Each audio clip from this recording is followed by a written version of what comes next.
Well, many of you know that I'm kind of a research, education junkie. I'm constantly reading, constantly studying and developing myself. And so, I went to school this last year and earned my Certified Exit Planner designation. And since then, I've been doing a lot of research in that industry of what's happening in the merger acquisition world and how people are doing things to internally perpetuate or externally sell their business, and really have learned a ton of things. And I think this is an important thing for you as a CEO of your business as well.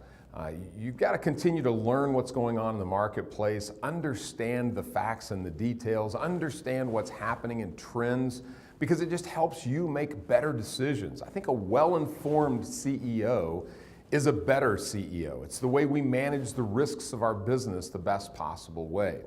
Now, why do I tell you about this today? And I know I talk a lot about perpetuation because, quite honestly, independence of insurance agents is one of my biggest priorities. It's what's going to keep my company, our company, in business. However, let me tell you a couple of things I've learned recently that I think will help you with that constant education. I went to a conference recently and learned a few things. This was the Business Enterprise Institute conference, and it had about 200 certified exit planners from around North America. And I listened to investment bankers speak about trends in the industry and different exit planners that are attorneys, CPAs. And I'm just going to share some of that information with you so that you can be informed. Now, the first thing I learned that was pretty powerful was that research that they had done said that the average business owner thinks about selling their company every 3 months. Now, I found that to be really interesting. Now, you think about that from your client's perspective.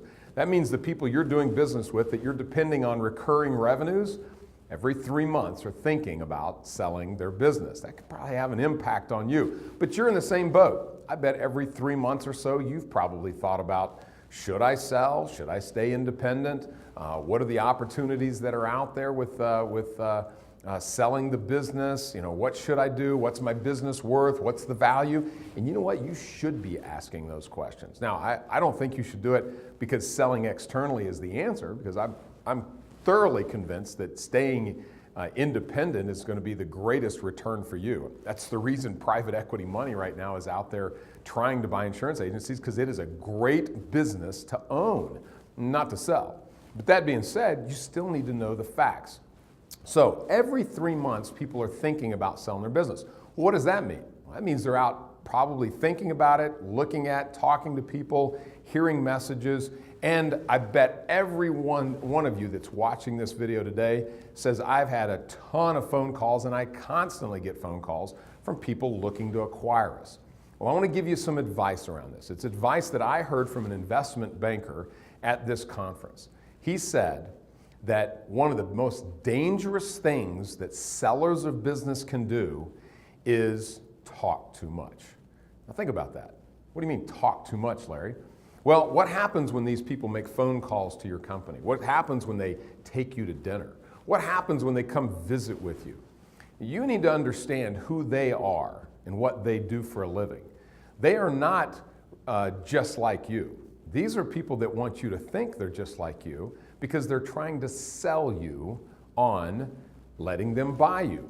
And so they're going to have conversations with you. Now, you need to realize when you're in those conversations, they are on the other side of the table. They're not sitting there hoping for your best and hoping for your world to be great. They have a job to do. And you know what? Many of them are professional buyers. That's what they do for a living. They know how to extract information out of you that they will use against you. They're extracting information that will change your multiples on your EBITDA and the value of your company. They're looking for things to be able to bring to the negotiating table to make the deal good for them. They're not trying to figure out how they can pay you more money. They're not trying to figure out how they can put a better contract on your side. They are professional buyers. They know what they're doing. So be careful. And that's what these investment bankers have said is one of the most dangerous things that happens to the sale when they're doing an external sale through some type of an auction or a bid process or even negotiations. What they say is the worst thing that can happen is whenever the seller goes to dinner or the seller goes and meets with the buyers through the process on their own, because it always hurts the deal. There's always something that gets thrown into the contract, or somehow the valuation ends up getting declined because of those conversations.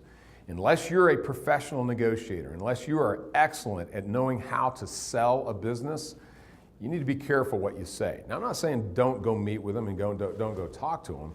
Just make sure you're careful what you say and what you do. Listen to them. Ask them questions. Divert questions they ask of you back to them. Ask them what they're looking for. And don't sit and tell them everything about your business. That's what they want, and more information on their side makes them a better buyer and makes you not a very good seller. So that's my advice today. You know what? You're going to look at it. You're going to look at valuations. That's important. It's going to help you stay independent. You're also going to look at the marketplace to understand what's going on out there. That will help you be better at staying independent. I believe staying independent is great for you, but I do believe understanding the market, understanding what's going on with competition, understanding what's happening with these buyers out there and the trends, these are all things that will make you a better business person and a better owner. But be careful. They are professionals at what they do, and they'll take advantage of it, and it could cost you someday. So be quiet, listen, and learn, and you're going to be the best independent insurance agent in your market.